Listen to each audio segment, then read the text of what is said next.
Assalamualaikum warahmatullahi wabarakatuh. Baiklah, saya akan mencoba menjawab pertanyaan pertama, yaitu mengapa pada kenyataannya penelitian adalah kegiatan ilmiah yang menjadikan farmasi sebagai ilmu daripada keterampilan teknis saja, dan berikan dua contoh.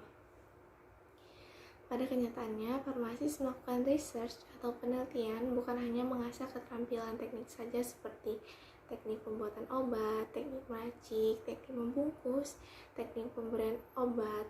Memang farmasi harus mempunyai teknik skill itu, tetapi research informasi itu dilakukan agar farmasis diunjuk untuk mengerti mengenai bagaimana interaksi obat dengan obat lainnya, bagaimana reaksi kimia obat ketika diminum, reseptor pada tubuh mana yang akan berikatan pada obat sehingga efeknya maksimal, bagaimana cara pemberian terbaik pada obat, pada waktu kapan obat tersebut dapat dicerna dengan baik oleh tubuh.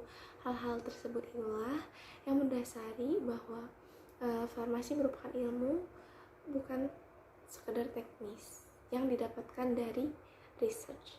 Penelitian di dalam farmasi itu seperti rumah, dapat dilihat pada gambar yang tertera. Untuk mencapai farmasi klinik, seorang farmasis haruslah membangun fondasi dengan pilar-pilar terlebih dahulu. Ilmu-ilmu dasar yang harus diketahui oleh seorang farmasis itu terdiri dari farmakonoksi atau fitokimia, yang merupakan karakteristik dari bahan alam yang berfungsi agar seorang farmasis dapat mengetahui bahan alam atau tumbuhan yang terbaik, yang efektif, yang memiliki khasiat atau efek terapeutik. Nah, ini sering juga disebut sebagai screening fitokimia atau uji pendahuluan dalam melakukan sebuah research atau penelitian, sehingga akan menjadikan suatu penemuan obat tersebut dapat bernilai terapeutik. Selanjutnya, yaitu ilmu farmakologi, yaitu khasiat serta keamanan dari obat. Seorang farmasis melakukan research untuk mengetahui apakah obat tersebut benar-benar berkhasiat. Cara membuktikannya ya dengan dilakukannya research. Pada research, farmasis juga memperhatikan keamanannya dengan uji klinis atau praklinis. Selanjutnya, yaitu kimia farmasi. Seorang farmasis harus tahu nih ikatan kimia dari suatu senyawa obat dengan reseptornya pada tubuh, sehingga efek yang dihasilkan benar-benar efektif. Nah, yang terakhir yaitu ilmu farmasetika, yaitu ilmu yang mempelajari mengenai bentuk sediaan yang pas. Pada penelitian farmasi juga diidentifikasi bentuk sediaan yang cocok untuk suatu senyawa obat yang diteliti, apakah intravena, oral, peroral, intramuskular, ataupun subkutan, sehingga efek terapeutiknya dapat maksimal. Dari penjelasan di atas dapat diketahui ilmu-ilmu apa saja yang menjadi fondasi dasar adanya farmasi klinis atau ilmu farmasi. Bagaimana kita membangun pilar-pilar tersebut? Ya dengan cara research atau penelitian.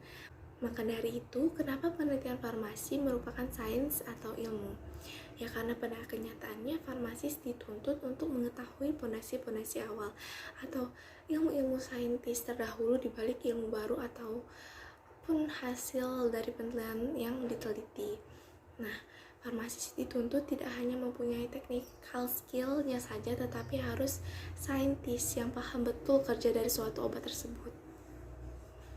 Baiklah, dalam dua contoh yang akan jabarkan, yaitu yang pertama insulin pen, yang secara teknik dapat diberikan dengan cara disuntikan pada bagian subkutan. Nah, kita sebagai farmasis harus tahu ya, harus punya ilmu sains alasan penggunaan insulin pen disuntikan pada bagian tertentu saja itu mengapa.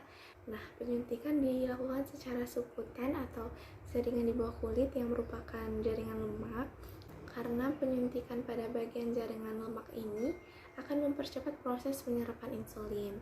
Bagian perut atau abdomen menyerap insulin paling cepat dibandingkan lokasi yang lain karena menyimpan cukup banyak jaringan lemak.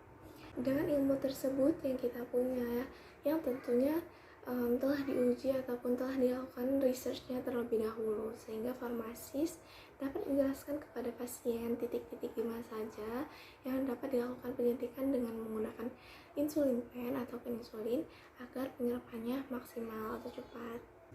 Contoh berikutnya yaitu pada saat pemberian obat, farmasis harus mengantisipasi yang namanya interaksi obat.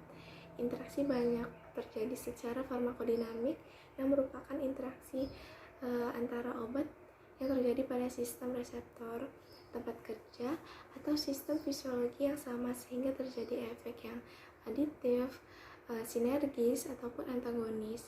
Dengan mengetahui mekanisme interaksi obat, farmasis dapat menentukan penata laksanaan interaksi obat seperti menghindari kombinasi obat dengan memilih obat pengganti yang tidak berinteraksi ataupun penyesuaian dosis obat. Baiklah, sekian jawaban Deas mengenai soal nomor 1 metodologi penelitian. Lebih dan kurangnya Deas mohon maaf. Terima kasih.